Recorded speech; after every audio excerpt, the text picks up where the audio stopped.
title of our talk for this morning is You Are an Immortal. And as you can see, we're speaking about tarot key number 13, called Death.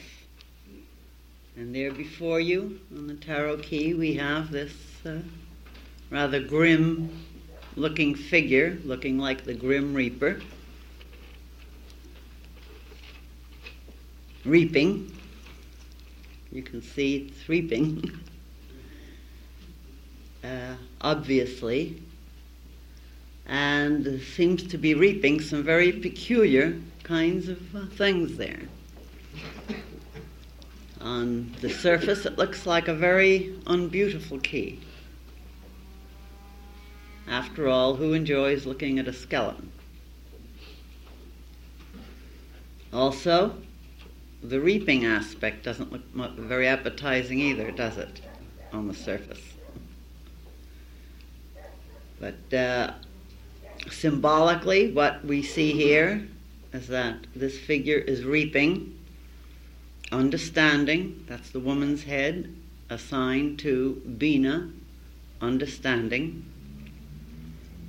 And Bina, remember, is the Divine Mother. The understanding of the Divine Mother, the understanding of the Divine Soul. Also, the figure can be thought of as being the bride of the kingdom Malkuth, who sits on the throne of Bina, which means we're being told that the manifested vehicle isn't really anything other than an aspect of the Divine Mother, or Bina. So we have understanding here being reaped, and we have wisdom being reaped, because the male figure is assigned to the wisdom Chokmah on the Tree of Life. That's the Grey Sephira. You see that there. Wisdom and understanding. You even see them properly placed, on their pillars, if you look carefully. And this crowned male figure also is assigned to the Divine Son, the Messiah consciousness, also called the Christ consciousness, that is the Redeemer consciousness, which is known as beauty.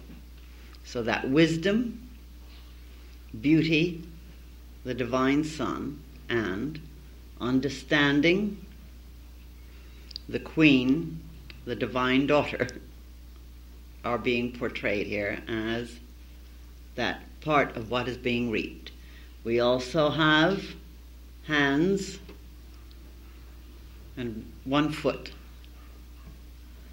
The hands are symbolic of the handiwork of man. We're reaping in accordance with our works. By their works ye shall know them. The handiwork of man brings its reapings. And you have two active hands, one passive hand. The passive hand doesn't quite give the full story, because amongst its many other symbols, it is also symbolic of Yod, or Yod, the hand of the divine will, which is assigned to the hermit, the hand of the divine guidance, the ability or capacity to be receptive. Remember, Kabbalah itself means to be receptive, to receive the divine wisdom, as a matter of fact, is one of its deeper meanings. So we have the reapings of this wisdom, understanding, handiwork. We have the foot, which is also the reaping. The paths we tread usually are involved with what we have been sowing from the previous times or climes, And inasmuch as we are at the end of the Piscean age and at the beginning of the Aquarian age, you have one foot to indicate we're already stepped over into the Aquarian. The Aquarian is shown on this tarot key in more than one way. You see the white rose. Now this is the same white rose seen in Tarot Key 0, the Fool. And if you'll notice, Tarot Key 0, the Fool, he's holding this white rose. This is assigned to Uranus. Uranus is the ruler of Aquarius. And in astrology, Uranus is exalted in Scorpio. Now, exalted in a sign means that the highest and most potent expression of the qualities of that kind of consciousness are possible as being expressed through the shading of the meanings of a sign, whatever the sign is. Scorpio is assigned to the reproductive organs, meaning that there is the potential for exalted, if you think of it as Uranus, for exalted expression as regards the reproductive energy. The Scorpio is also called the 8th house, the house of death, incidentally. That's one of the reasons we have, several reasons we have the skeleton there. And of course, everybody fears death, it seems, even people who don't think so. They do, in a way. We always fear the unknown. We're more at home with the known. So you could say that Uranus, the exaltation of Uranus, has to do with learning how to become exalted within the idea of death, going beyond death, at least in one's insight, understanding, wisdom. And then the 8th house is also the house of inheritance. And of course, reaping is really inheriting, isn't it? We are our own inheritors. Of course, part of it is inheriting our genetic and race karma. Still, it's personal inheritance. Inheritance from the race, inheritance from our genetics, and inheritance from our own past workings. You know, the works of our hands, the handiworks. So you have here many aspects interacting. But more than that yet. The white rose is a symbol of the purification of desire. The red rose is assigned to desire. The white rose is purified desire. Now, when Kabbalah, or the secret wisdom, talks about purified desire, it is also referring to the highest expression that the desire nature can take in relation to the reproductive drives because of the idea of Uranus, remember, exalted in Scorpio. And you know, it's a rather interesting thing when you think of basic characteristics, unless other things in a sign indicate otherwise, like other placings of planets that are very strong.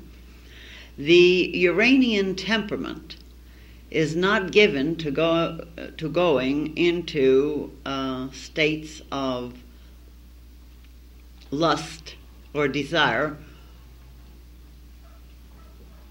via physical or material stimulus. In other words, the basic Aquarian will fall in love and experience desire, not because of any of the figure or the movements of a figure or any of the titillations that are strictly physical. The Aquarian temperament basically enters into a state of desire if the mind is appealed to.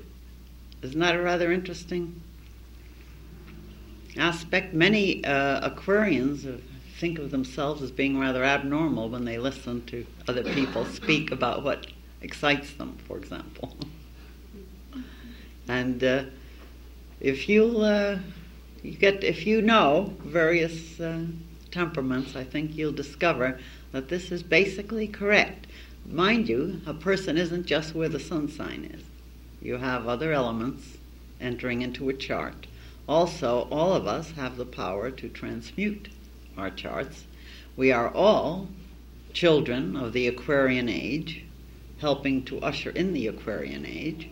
So all of us can be expressions of this Aquarian temperament. But it is a rather interesting commentary when we talk about purified desire, that here we have desire that is able to take place not because of physical stimulus, but because of stimulus to the mind, the soul, something higher. Not that being stimulated physically is evil. There are just higher ways of being stimulated, ways that are not dependent on strictly physical level expressions.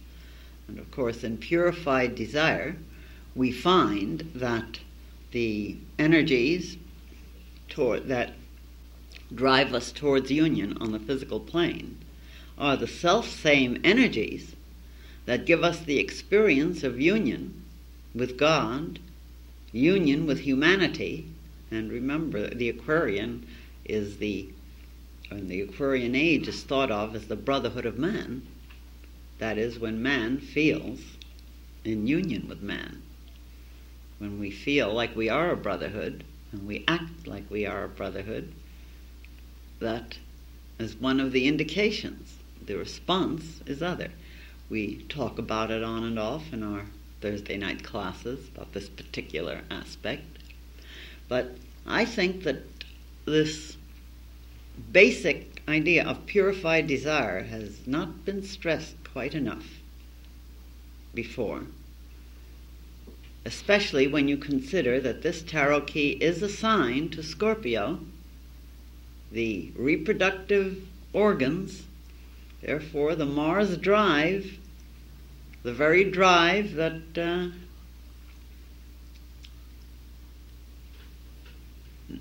brings forth the children of man from the seed of man. Self-same drive, the self-same energy expresses in other and higher ways when we learn how to purify our desire. And learning how to purify our desire is something that we have to practice. It doesn't come by itself, not any more than a muscle develops by itself. You have to exercise it. And so also the way we interpret just about anything in life. We have to practice it. Yeah, I like to call it developing spiritual muscles, which will then have greater power than the muscles we've used previously for lesser purposes. Then, in this tarot key, we also have other symbolisms that are very important to note. We have the flowing river, which is always symbolic of consciousness. And in this instance, the river is flowing towards the east. Now, the whole movement is towards the east, so that you would say death is a return to the east, or to the dawn, rather than a setting. It's a rising sun. This is one of the messages of this symbolism, that the entire movement of the river of consciousness is towards the dawn, or the rising of life, not the cessation of life. Well, let's analyze a few of the Kabbalistic attributions also. The Hebrew letter Nun is attributed in the qualities of consciousness by Kabbalah to the imaginative intelligence. Now, don't get this confused with the image-making powers assigned to beauty on the tree of life. The image-making power is the power of the offspring of God to make images. The imaginative intelligence is the function of this, or the movement. It is the movement of this power. In other words, the power to make images is in motion via the Hebrew letter Nun, and therefore via the energies of Scorpio, via all the ideas we think of that have to do with death and with inheritance. as well as with the drives that lead to reproductive results. Imaginative intelligence. Now, most of us, I'm sure, are familiar with the fact that primitives use their imagination a great deal in erotic imagery. And there's nothing wrong with that. When I was a child, I thought as a child, I spoke as a child. When I became a man, I put away childish things. There's nothing wrong with it. It's just that at a certain age, we concentrate more in using some of our powers in one way. As we grow older, as we grow more in understanding, as is shown on the tarot key, in wisdom, as shown in the tarot key, in inheriting, that's what reaping is, inheriting our karmic aspects, both happy and unhappy. As we receive these gifts of life, we find ourselves very much then, in another state of being, and we can very readily start to utilize these other states in a different manner. The use of imagery is one of the most important messages of this key, as a matter of fact. Because, again, Dr. Case points out in the lessons that the twist of the spine in this skeleton and the twist in the river are also saying to subconsciousness, we have to give a little twist to, or a change of direction to our entire concept of all the things that the Scorpio energy, the 8th house, stands for with its Hebrew letter Nun. And that little twist we've talked about quite often, this recognition that the significance of it and the aim of evolution is something a bit other than we have realized. The realization that it is by taking in hand our very desire nature and making it a Uranian exalted and Scorpio kind, because we have the power to do this wherever it may be in our chart, because we are an interior cosmos, learning how to develop whatever we can that relates to our higher aspirations. Every aspiration brings with it certain kinds of imagery. So we must learn to change our imagery. That which we think of as passion, we need to change it into a more exalted kind of a passion. We don't want to give up passion. What we want to give up is letting passion push us around in lower expressions that we don't really require anymore. We want to be able to express it in exalted manners with our beloved mate or in our own personal lives, whether we are destined to have a mate in this incarnation or not. The important thing is learning what is involved in purifying this desire and in keeping it and giving it the twist so that it will start feeding our higher centers and thus give us the capacity and the ability to use our imaginative intelligence in ways that go beyond that which we were capable of doing previously. The other aspects that are also very important to understand. For example, Nun is also called the fish, as you heard in the lovely reading from the Book of Tokens. And if you will recall, the tarot key that's assigned to Aquarius, and that's the lovely star there, the Hebrew letter assigned to that is called the fish hook. So if Nun is the fish, that means if the reproductive energy is the fish, which it is. It is the meditation, because remember, Uranus is the purified desire we're talking about. It is the ability to meditate, and it is the kind of meditation you are being taught to do in the secret wisdom. That's the use of the fish hook that gets that fish out of the waters and makes it your own. And what is it that you make your own then? The imaginative intelligence is what you make your own. The understanding, the wisdom, the ability and capacity to bring about change, because change and propagation are also assigned to this tarot key, to this letter. Transformation is assigned to this tarot key, to this letter.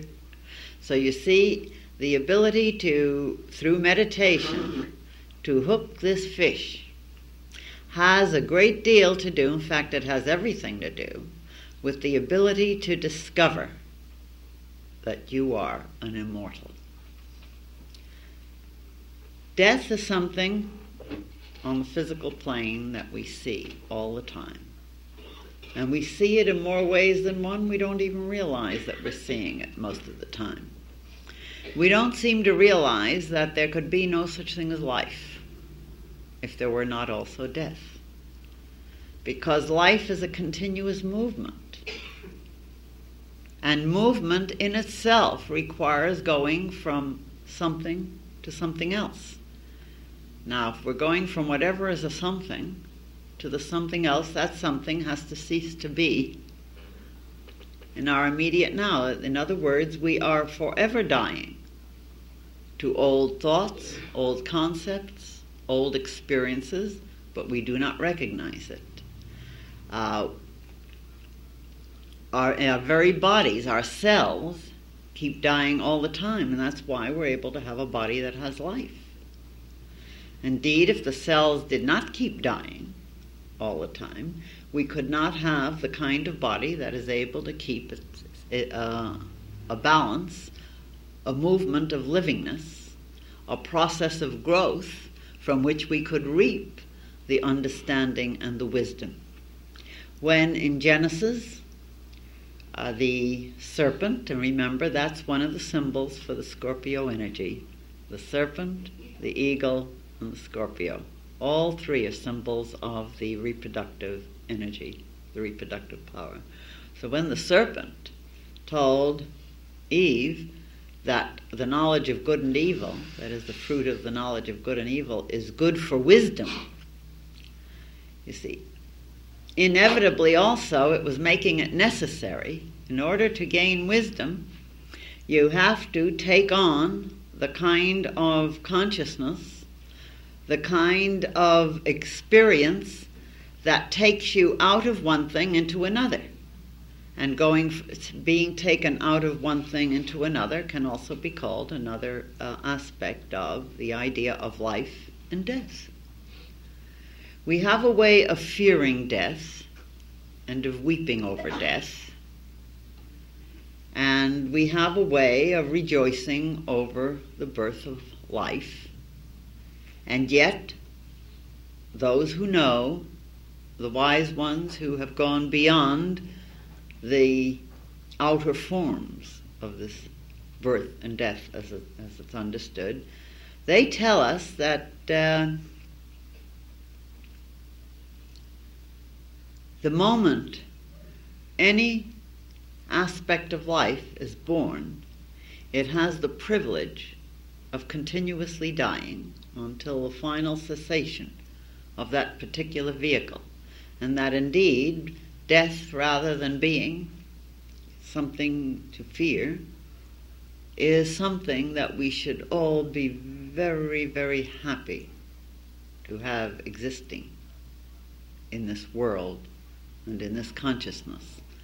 Dr. Case points out that if just one pair of codfish kept multiplying and there was no death, in the life of the one pair of codfish, if all the progeny stayed alive, nothing died, the entire Atlantic Ocean would be so stuffed full of codfish there could be no other life. It would just be absolutely one solid mass. In just the life of what we think of, the regular lifespan of the one pair of codfish.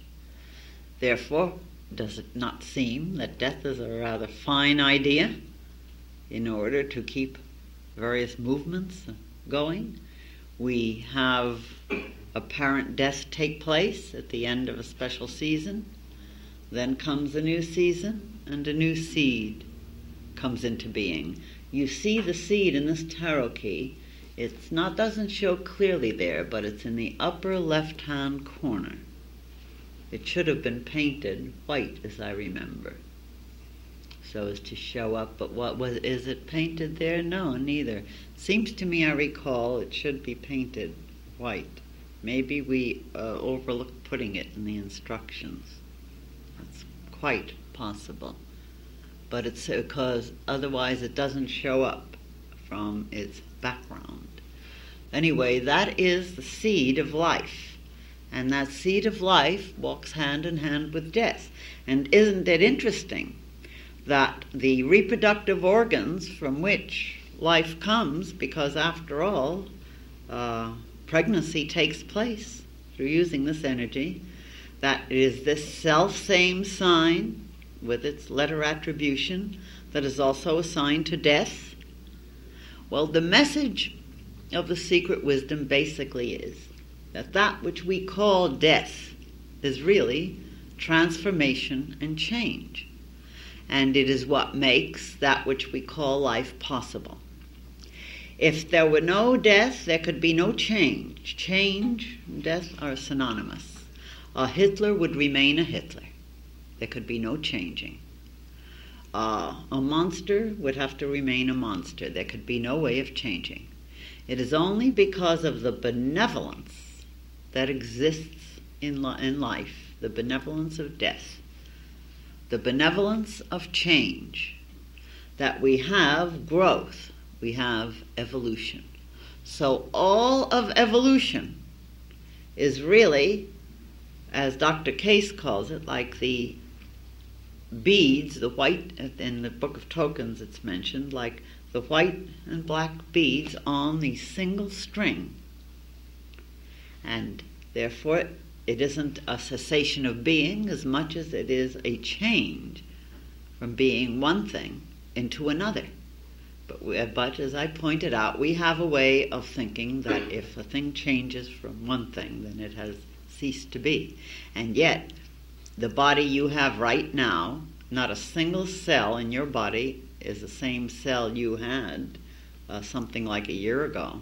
And if you think of 7 years ago, my God, and think of more years than that, you haven't got, and yet you still think of it as being your body.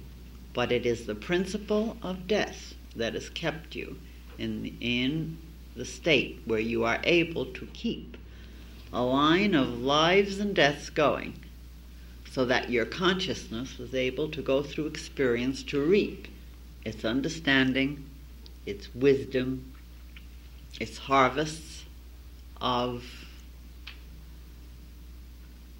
the handiwork that brings us greater and greater capacity to move back towards whence we came. That is, to return to the beginnings from the endings and discover that, in essence, we've always been immortal. You see, when it became necessary for us to die in order to evolve, to fully develop the knowledge and wisdom, because we pointed out, transformation and change are an essential. Knowledge and wisdom can only develop through experience. If there were no movement and change, life would become so boring. Oh, how you would long to get out of it, and there'd be no way at all. It is the change, the fact that everything is changing, that makes life so precious. Yet, and even when it goes through what seems to be the extreme change, it is always precious, because the truth of the matter is that it's the divine wisdom that's assigned to the life power. And therefore the life in all of us is really the life of the Divine Father. We may not know it consciously as yet, but this is the truth of the matter. And that's one of the things we shall reap when we proceed, when time enough has passed, when we have strung enough little white and black beads on the string of lives, which brings us from one state of evolution to the next and to the next. Let's talk a little bit more about this idea of change. It seems that almost everyone is quite insecure in some way or other. Now, with some of us, the insecurity shows itself more in relationships. With others, it might show itself more in areas of possessions. With others, it might show itself more in work, jobs. There are many, many ways and areas in which this insecurity shows up. And this very feeling of insecurity that we usually have brings about a tendency to cling to anything at all that we're familiar with. Now that familiar thing we may be clinging to might be very painful. Still, we cling. I remember so well the time when I was so torn in my own heart, so many years ago, with the idea of death and pain, and felt I just had to have the answer to pain and death in some way or other, if it could be had. And I did get the answer. I meditated, and I became evolution, the principle of evolution. And this is something other than just seeing something. It isn't a psychic experience. When you become a thing, you're completely identified with it. And that's the only way you can know anything fully, to be identified with it. Well, I became absolutely and completely identified with the principle of evolution. And in this experience, the thing that struck me more than anything, not while I was in it, after I returned to my Ann consciousness, but while I was in this experience, the thing that struck me more than anything was the fact that those who kept fighting to keep from going with the river was rushing. It's the evolution, the movement, change. The rushing river, moving, so that the shores and the scenery is changing all the time. But the ones in the river, of course the river was stashed full of souls. This is symbolic. How else are we going to express it? Now, some souls were fighting like hell. Excuse the spiritual expression, but that's exactly how they were fighting. There's no other way to put it. To hang on to where they are or were. They didn't want to go with the rushing river. So rocks had come up, and they would hands would come out, grabbing for rocks, grabbing for stones, grabbing for anything that might be jutting out from the shore, just fighting, wearing themselves out.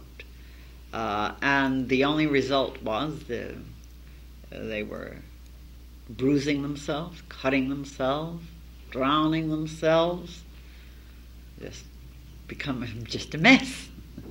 There were others that went with the river. There weren't too many. That's the spot of evolution going on. There were others that just went with the river. They accepted change. They were willing to go where the river was taking them. They had a sort of awareness.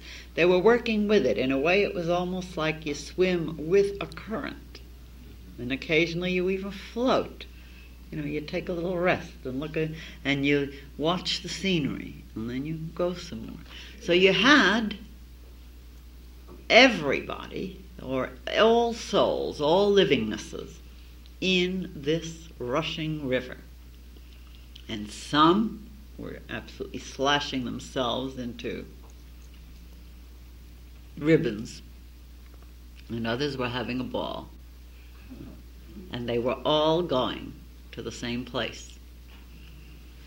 And it didn't do the ones that slashed themselves into ribbons, didn't do them any good. The river of evolution of consciousness is inexorable. I like that word, inexorable.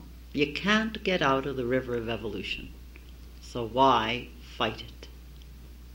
You can't get out of the river of change. Why break your heart over it? You can't get out of the river of growth. Why try to hang on to your immaturities?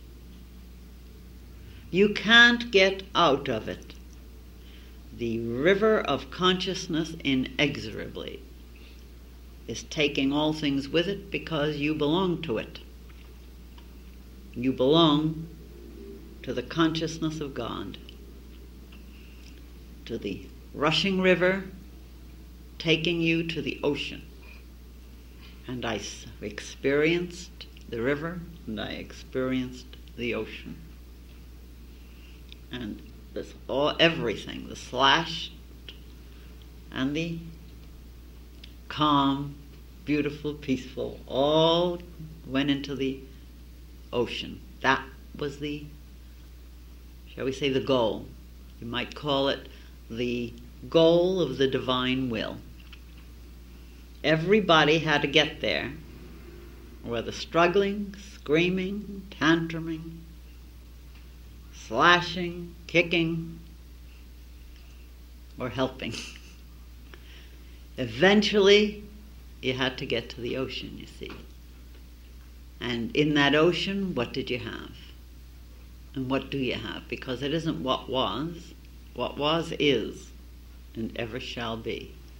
That ocean I was identified with, and therefore am. And that ocean was the brotherhood of man.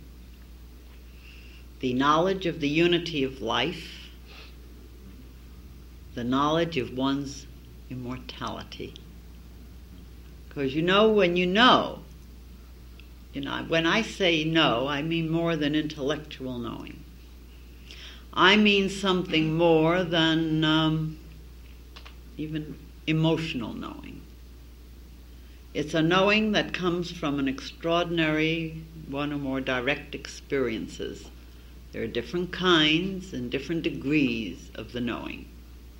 But when we know that there's no way to get out of that river,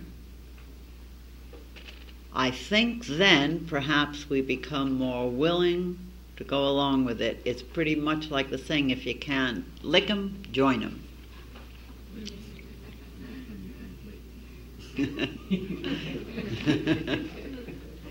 It's pretty much a matter of that. And you see, most of the agonies and anguish that we go through is because we fight like that. We fight in that river. We fear. We fear the current. We fear what we're going to. It's unknown. And so we struggle and we hang on, or we get false notions. And we therefore go through much pain. And that's why even as the book mentions in the Book of Tokens, when Jonah was swallowed by the great whale, that's the fish of noon. Also, it's one of these symbols, one of its symbols. It was a symbol of the fact that we seem to have to go through pain and suffering in order to gain our understanding and wisdom. That is, we seem to have to go through it up to a point. But sooner or later, as I experienced in that identification with the principle of evolution, there are some people who discover that it isn't necessary to be that miserable anymore. And we have to work at it. You see, it doesn't happen by itself. Too many of us think it'll happen by itself. We have to take the wisdom, this teaching, And we have to practice having faith in what is to be, in its ultimates. Now, obviously, some things that are going to be in any immediate future could be very, very painful, because we are, after all, reaping many things. As we pointed out, there is the genetic karma, the race karma, as well as the foolishness of any personal karmas that might still be there. So, obviously, there have to be certain painful experiences. But if we have trained ourselves to know that any painful experience is merely the message that we are on our way towards the dawn, towards more wisdom, more knowledge, more ability and capacity to perform the proper handiwork of God, the capacity to purify that rose of desire. If we remind ourselves and teach ourselves that the pain is doing this, our whole mind and heart then can reach beyond the pain, at least in part, with a kind of faith in ultimate outcome. And it gives us a strange strength, a very extraordinary strength, to go through various experiences in a manner that it could be called almost serene. It isn't that we do not go through certain pains and sufferings, but it's a different kind of pain or suffering. It becomes more like the kind of test, initiatory test, that is a message of something beautiful to come. And that way we don't have to wallow in the pain. We don't have to add to our pain, because our minds are eagerly springing ahead. If you're in one thing, the other has to follow. All things come in their pairs of opposites. The fact that life is means conditions that were have to change. Everything changes. There is no sunrise that's the same one day as the other. There is no sunrise that has us or the planet in the same place that we were a second ago. Everything in the universe is moving. Every atom is moving. Every cell, every molecule. All things are in motion. And if we think they're not, we look at a mountain and we think that it is standing still or solid. We're mistaken. That mountain's on a planet that's moving, and the atoms in that mountain aren't still. Everything is in motion. Therefore, the greatest gift we can give ourselves is the gift of the realization that all motion and all movement, whether we are destined to have some pain or not, is moving us towards fulfillment, joy, beauty. Remember, the beauty on the Kabbalistic tree of life, that tarot key death, is the path between victory, that's the desire nature, and beauty. That's the attaining of that central selfhood that can say, I am offspring of God. I am my own Redeemer, and I know that my Redeemer liveth. And by liveth, I mean liveth. It can never die. How can we accept the fact that we are really immortals? Strangely enough, by accepting the fact that there's a part of us in everything that's mortal. Otherwise, how are we going to even understand the concept of immortal? And being willing that certain aspects of life be mortal. For example, being willing to go from one year to the next. Being willing to age. Do you know the anguish we put ourselves into, most of us, over aging? This is true of both men and women. With some, it comes sooner than others. But we put ourselves through a pain and an anguish and a terror and a fear. And what has this got to do with becoming aware of our immortality? As a matter of fact, everything. Everything. Because the acceptance of change is pretty much in harmony with the idea of accepting the inexorable movement of the river of life taking us to complete fulfillment and complete immortality. When we stop looking upon death as the enemy and start seeing death as a friend, when we stop fearing the unknown and start having faith in ultimate outcomes. Immediate outcomes, as I pointed out before, we never can tell what groupings of karmas are there. We have to be willing to go through them. But having faith in ultimate outcomes is walking in a center of serenity, even though storms may be raging around us. And within this center of serenity, we can become ever more aware of our own immortality. You see, there's that something in you that is alive. You say to yourself, I live. You say to yourself, I am. Now you can say to yourself, I am a you-know-what. I am a lovely person. But always it's an I am aspect. There is an I-ness. And in that I-ness, we're aware I am moving livingness. I am moving livingness. Now this moving livingness is that aspect that really was never born, though it seems to have been born, and doesn't die.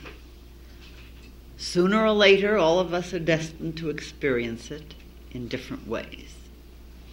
I was telling my Jacob just a very short time ago that in the specific experience I had where I became so completely identified with the cosmic I, that beginningless, endless I rapture. The thing about that particular level of knowing, and that was complete identification, complete. In that state, there certainly was no knowledge of life as we think of life, or death as we think of death, because in that state of knowledge of I-ness, I, there is a synonymous knowledge of I, beginningless, endless. Now, if you think of the idea of beginningless and endless, you're right in the idea of that that's something in you that was never born and can never die. Now, how do you know it's in you? The very fact that you are a livingness. The very fact that you can say to yourself, I. You know, a tree says I. Did you know that? And a blade of grass, it says I tree to itself, or I grass. I know. Everything that lives, and actually everything does live, everything lives, is a specialized aspect of that I. Now, we are in a state of evolution, or the age of our own evolution, where we are being prepared to eat of the knowledge of eternal life. But we cannot do it until we have reaped our understanding and wisdom. We have to prepare ourselves for this knowledge. It's a level of knowledge that we have to grow into. In other words, it's that aspect of the rushing river of evolution. We have to gain, we have to take our inheritance. You remember the inheritance of the prodigal? You might say we're all prodigals who've made that turn or that twist, and we're on our way back to the Father, to the East. We're on our way back to receive our inheritance. And that's you. Now, as you get closer and closer to that state of consciousness, you do become more and more aware of that something in yourself that was never born and will never die. And as I pointed out before, I'm going to point out again, one of the biggest, greatest, most profound secrets is the willingness to flow with the movement of change. Remember what I said, change, transformation. This is part of its meaning. And what is this movement of change, of transformation? You have to be willing from age 16 to be age 76. Age 16 can't conceive of ever looking like age 76. And if you'd show it a picture, it might commit suicide to try to avoid it, which wouldn't do it any good because it would have to reincarnate and become a 76 in a more painful manner instead of a happy, accepting manner.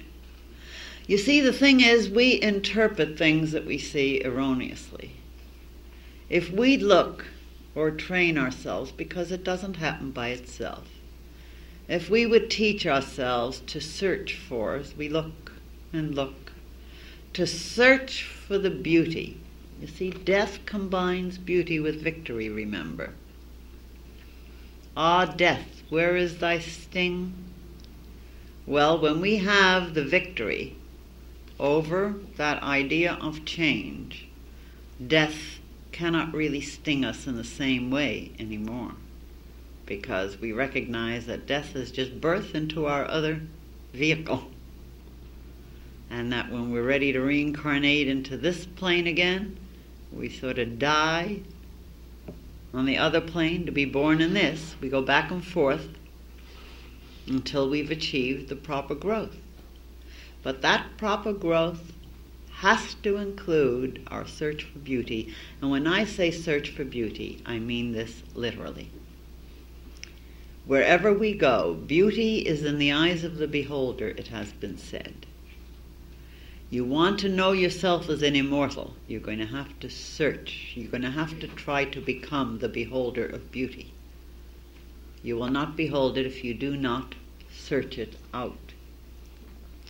And if you do not search it out in the right manner. And how do you search it out?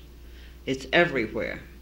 If you look in the face of someone whose mouth is bitter, instead of saying, "Ew, what a horrible mouth,"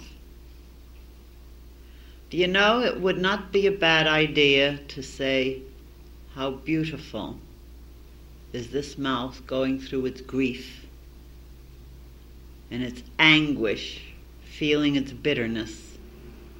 It's inevitably going to have beauty." And let your heart see the beauty of the experience and the compassion for that person. There's a beauty even in a bitter mouth then. You see what I mean? If you look upon frowns, dissatisfactions, which so many faces show, you think that these faces are unbeautiful? Do you know you're mistaken? They're filled with a poignant beauty. A poignant beauty, because here is a greater unhappiness. Here is a greater dissatisfaction, and the heart should melt with poignant compassion. How beautiful the soul that is having to bear such a burden of consciousness until it can reap its rewards of such consciousness, which will be more pain, until it can become something more loving. There is a beauty. We should be grateful to the beauty in ourselves that can search out the beauty in others. We see faces that are puffed with time, literally, and we say how unattractive, No, it's beautiful. These faces have been living life, and they've been carrying weights, and more than anything they need your compassion and your love.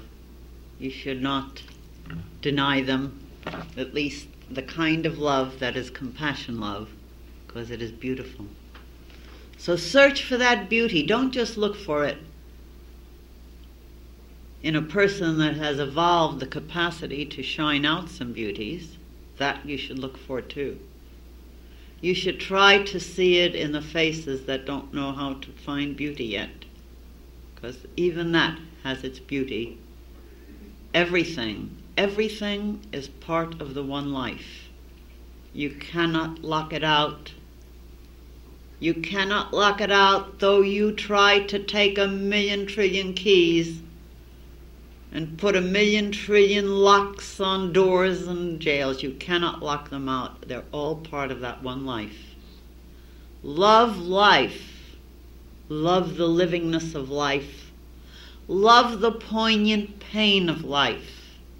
Love the age and the wrinkles and the wisdom and the tears and the disappointments and the disillusionments of life. Love it, cherish it, treasure it, seek it out, and feel tender towards it. That is accepting the change, and that's what will transform you into such a glowing beauty that you will develop the power to help some of these tears to dry and these bitter expressions to melt away. You will be pouring in that divine immortality of you, because to the degree that you accept the mortality of life in a body, to that degree are you also preparing yourself to walk with the knowledge of your immortality and the immortality of all life. Remember, nothing can die, and that's another reason you want to so tenderly love all the signs of struggle and disillusionment and pain, as well as the signs of victory and beauty and love. It's easy to love a loving person. Be compassionate towards the ones that are struggling with bitterness, even though you may not want to tie yourself tight to them. That is true, you shouldn't. But it is your attitude, search it out. Watch the change of life, and you will discover such trembling, exquisite beauty everywhere, touching you to a degree you didn't know exists. And remember, the fact that anything is its own absolute proof that it will always be a center of the eternal livingness.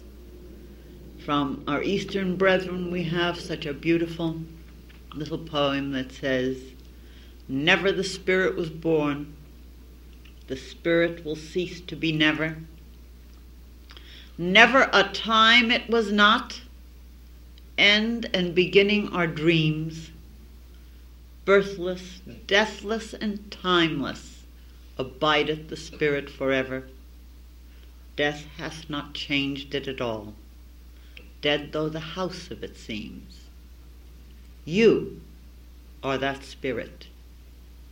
You have lived in many houses, and you've housed your spirit in many dungeons as well as in many mansions.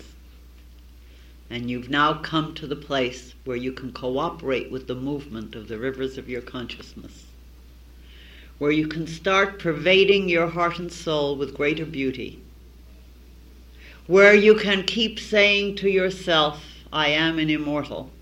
And when you do, you will feel that much more responsible for everything you think and feel and do towards another. Because if you cannot escape from this inexorable river of evolution, my darlings, think. And if After all, we all of us are in the same river. Just think, isn't that the kind of miracle and the mystery that should help you to know that we are all immortals going through our lives and our deaths? And knowing this, can't you see how much easier it will be to hold a little extra tenderness?